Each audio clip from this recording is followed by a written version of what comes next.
As we leave Arizona and venture into California, we say goodbye to my niece's family from Yuma. Thanks, guys, for the wonderful hospitality you showed us during our short stay. Just inside the border, we came to an agricultural inspection station where they questioned us about any fruit we had inside the RV. Fortunately, they let us keep what we had as we'd just stocked up in Yuma. All these billboards are advertising optical and dental services in Los Algodones, Mexico. Just a 10-minute walk from the U.S. border, there are 350 dentists providing high-quality, low-cost services, averaging 75% less than in the U.S., which makes it an option if you pay out of pocket for dental work. 20 miles west of Yuma, we come to the Imperial Dunes Recreation Area. The dunes stretch roughly north to south for 40 miles, and in some places they are 5 to 6 miles wide. They attract more than 1 million annual visitors, most who bring their sand buggies and ATVs to float on the surface of the dunes at high speeds.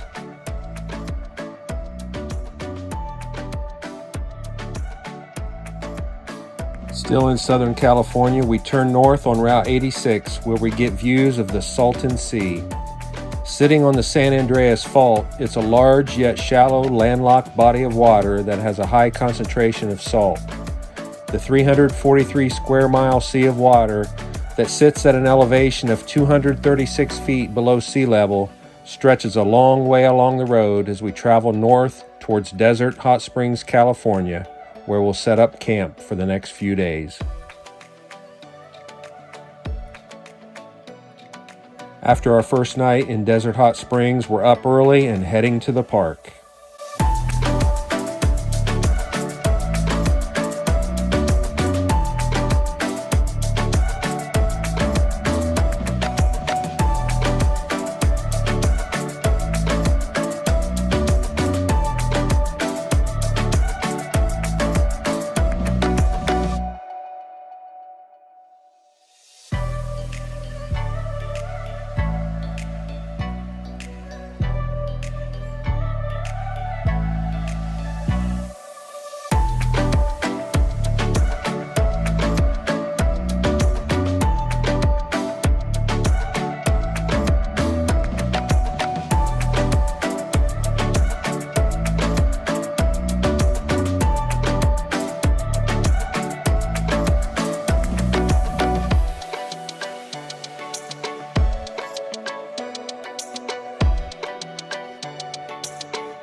Our 29th National Park and first in the state of California. Welcome to Joshua Tree National Park. Joshua Tree was established as a national monument in 1936 and a national park in 1994. At 800,000 acres, it ranks as the 15th largest national park out of the 63 we have in the United States. If you look only at the lower 48, it ranks as the 8th largest national park. It averages 2.5 million visitors per year.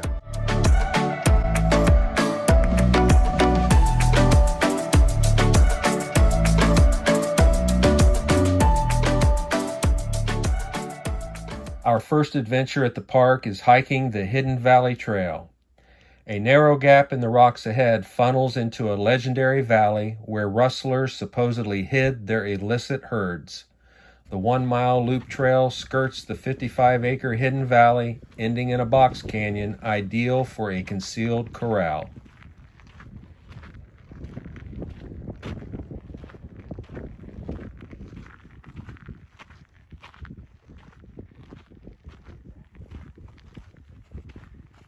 Well, this is our first hike, and it's beautiful. It's just so unique through here. I knew the trees were going to be cool here, but I had no idea how awesome these rocks are. Wow! It's like a big, huge rock garden. Yeah. Rock mountains. If we look like we're cold, we are. It's only 47 degrees right now, so we are bundled up. Tomorrow's supposed to hit almost 90. Wow, what a difference in temperatures.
Keys View is a popular destination in the park.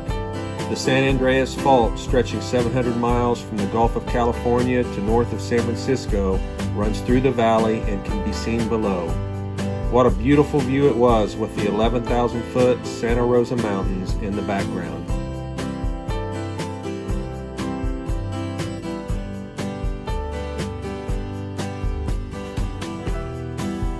Joshua Tree National Park is full of century-old mining operations, and we'll see one on this hike. Named by Mormon settlers crossing the Mojave Desert in the mid-1800s, the tree's unusual shape reminded them of the Bible story in which Joshua reaches his hands up to the sky in prayer.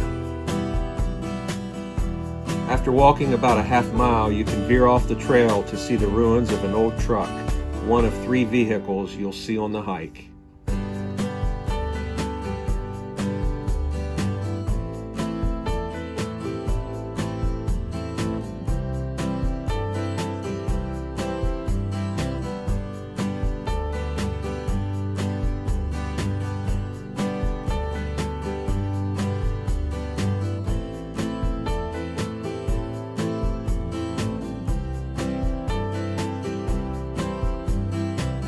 The Wall Street Mill was a complete and operable gold ore crushing mill featuring late 19th century 2-stamp mill machinery.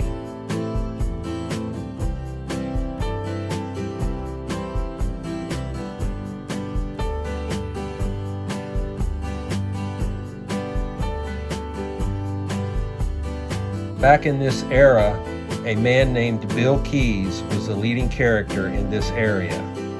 He pursued both ranching and mining to make a living in the desert.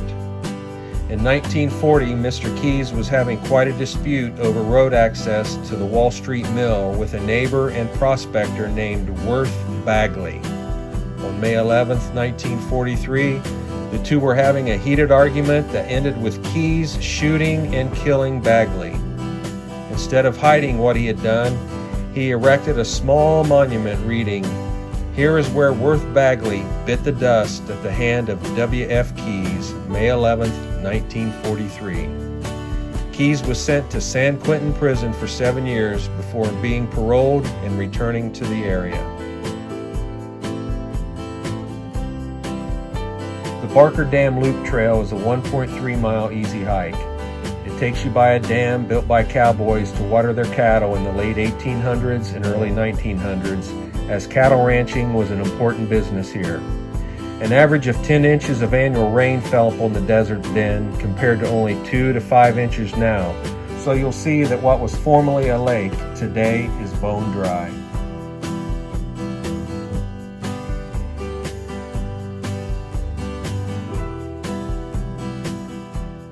These look like 2 eyes and a nose, or a mouth, whichever way you want to look at it.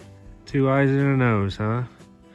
Yeah, it's funny how you can look at rocks a lot of times and picture people or animals or other types of things.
Good morning. This is day 2 in the park, and we made a long drive this morning out in the wilderness of this park to Cholla Cactus Garden, and it's pretty unique. You know, you drive through this area and all you see is mountains and rocks and some Joshua trees. Then you come onto this area here and there's all of these cactus. So unique.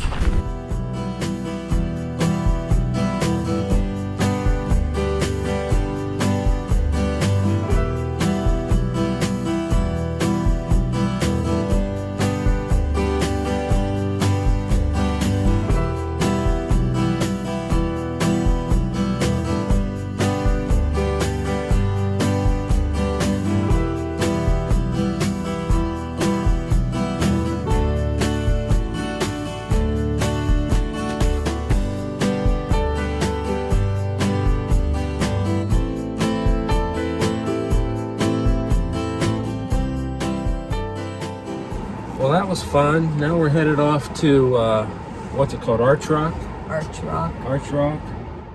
This side of the park isn't quite as pretty as the other side. No, it doesn't have all the rocks. And it doesn't have as many Joshua trees either. No, but it does have cactus and yes. Yeah, Leslie's like, why don't you get some video looking through a cactus with you walking behind it?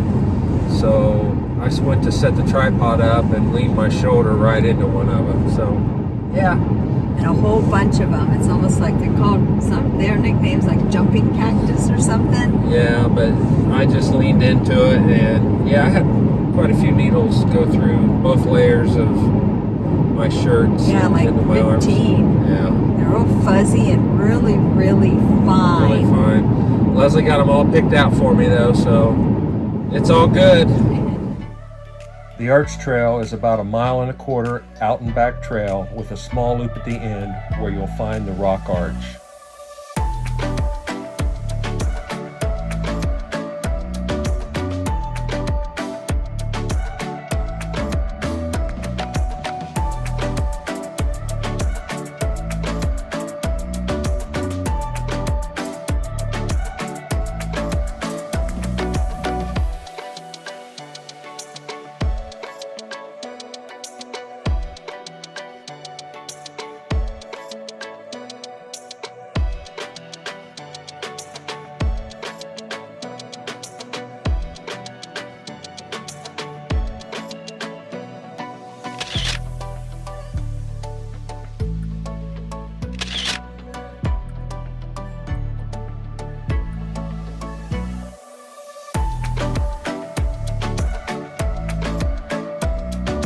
If you continue past the arch, you're going to get into an area where you blaze your own trail.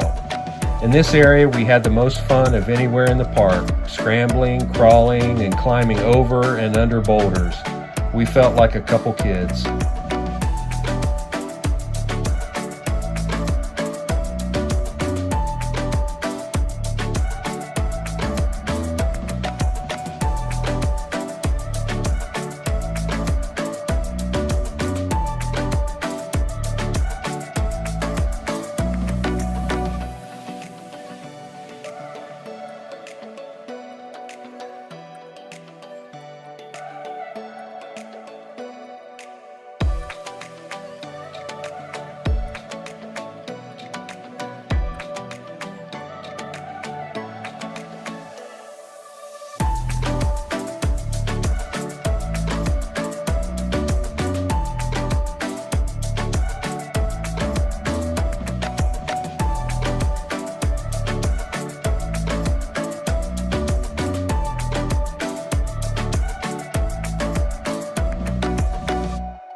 Our final stop was at Skull Rock. It's a rock formation that has characteristics of a skull. It's just off the road, so it's a quick and easy stop.